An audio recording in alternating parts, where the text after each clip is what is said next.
샬롬. 오늘도 큐티의 자리에 나오신 여러분들 한 분 한 분을 주님의 이름으로 환영하고 축복합니다. 오늘 우리가 함께 나눠볼 큐티의 제목은 진정한 복은입니다. 오늘 우리에게 주신 하나님의 말씀은 잠언 22장 1절의 말씀인데요. 우리 함께 읽어보겠습니다. 많은 재물보다 명예를 택할 것이요 은이나 금보다 은총을 더욱 택할 것이니라. 아멘. 오늘 말씀은 재물에 대해서 우리가 어떤 관점을 가져야 하는지를 말해줍니다. 재물은 성경에서 매우 중요하게 다루는 주제입니다. 왜냐하면 성경적으로 재물은 인간에게 하나님의 자리를 대체할 만큼이나 강력한 영향력이 있는 우상이기 때문입니다. 그래서 마태복음 6장 24절에서는 너희가 하나님과 재물을 겸하여 섬기지 못하느니라 라고 말합니다. 어리석은 인간은 재물이면 안 되는 것이 없다고 여기면서 어느덧 하나님보다 재물을 더 의지하고 하나님보다 재물을 더 섬기기 시작합니다. 그런데 오늘 본문은 그렇게 하지 말라는 겁니다. 왜냐하면 재물보다 더 중요한 것이 있기 때문입니다. 먼저 재물보다 명예가 더 중요하다고 이야기합니다. 그런데 여기서 명예란 세상에서 얻는 명예가 아니라 하나님께서 주시는 명예를 의미합니다. 즉 내가 재물을 얻는 것보다 하나님의 인정을 받는 것이 더욱 중요하다는 것입니다. 또한 은과 금보다 은총이 더욱 중요하다라고 말합니다.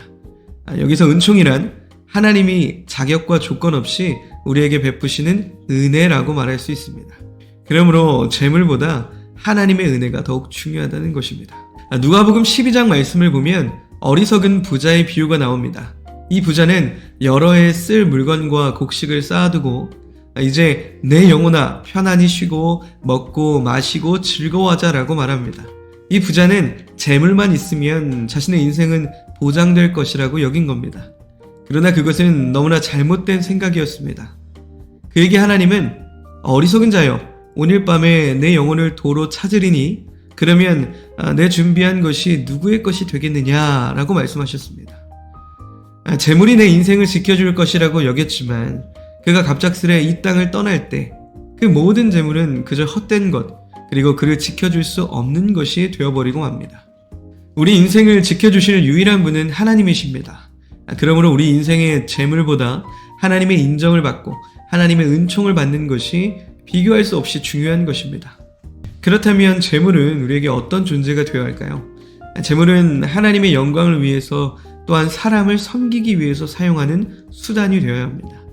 하나님이 주신 소유로 하나님께 영광을 돌리고 또 많은 영혼들을 살리게 되기를 소망합니다. 그리고 오늘 말씀 본문 이후에 이어지는 말씀을 보면 마땅히 해야 할 길을 아이에게 가르치라 라고 말합니다. 그렇다면 마땅히 해야 할 길은 무엇일까요? 그것은 바로 하나님을 경외하는 믿음의 삶입니다. 이러한 하나님을 향한 믿음은 우리의 자녀들이 어릴 때부터 가르쳐줘야 한다고 합니다. 왜냐하면 그래야 그것이 마음에 새겨져서 나이가 들어도 그 믿음이 계속되기 때문입니다. 이 말씀은 우리가 자녀들에게 무엇을 물려주어야 할지를 아주 분명하게 말해주고 있습니다. 우리가 자녀에게 물려줄 최고의 유산은 이 땅의 재물이 아닙니다. 위에서 보았듯이 재물은 우리 자녀의 인생을 영원히 책임져 주지 못합니다. 우리 자녀의 인생을 책임져 주실 유일한 분은 오직 하나님뿐이시라는 사실을 기억해야 합니다. 오늘 묵상을 통해서 이 세상의 부귀영화가 형통이 아니라 하나님과 동행함이 형통이라는 사실을 우리가 깨달아서 하나님께서 지켜주시고 하나님께서 책임져 주시는 그런 형통한 삶을 살아가시길 주님의 이름으로 간절히 소망합니다. 자, 이제는 오늘 묵상을 우리 삶으로 적용해보는 적용하기 질문의 시간입니다. 물질, 재물을 대하는 나의 태도와 생각은 어떠한가요? 나에게 한번 물어보는, 다시 한번 더 되돌아보는 시간이 되기를 소망합니다. 그렇다면 오늘 이렇게 한번 질문을 던져보고 싶은데요. 그러면 우리가 재물을 대하는 태도는 어떠해야 할까요? 네, 답변이 도착했는데요. 함께 확인해 보겠습니다. 주신 말씀은 마태복음 6장 19절에서 21절까지의 말씀입니다. 너희를 위하여 보물을 땅에 쌓아두지 말라. 거기는 좀과 동록이 해하며 도둑이 구멍을 뚫고 도둑질을 하느니라. 오직 너희를 위하여 보물을 하늘에 쌓아두라. 거기는 좀이나 동록이 해하지 못하며 도둑이 구멍을 뚫지도 못하고 도둑질도 못하느니라. 내 보물이 있는 그곳에는 내 마음도 있느니라. 아멘. 저희가 이렇게 질문 한번 던져봤는데요. 생명의 말씀 함께 읽어보겠습니다. 기독교의 신앙에서 부와 기부에 대한 우리의 태도는 우리가 가진 모든 것이 하나님으로부터 온다는 이해를 반영해야 합니다. 하나님의 축복의 청지기로서 우리는 관대하고 신실하게 기부하도록 부름받았습니다. 성경은 우리에게 강박이나 의무감에서가 아니라 기쁜 마음으로 기부하라고 가르칩니다. 그렇게 함으로써 하늘에 보물을 쌓아둘 수 있기 때문입니다. 부를 바라보는 우리의 관점은 우리 자신의 필요와 욕구에만 초점을 맞춰서는 안 되며 다른 사람들을 축복하고 섬기는데 우리 자원을 사용해야 합니다. 예수님께서는 친히 주는 것이 받는 것보다 복이 있다고 말씀하셨습니다.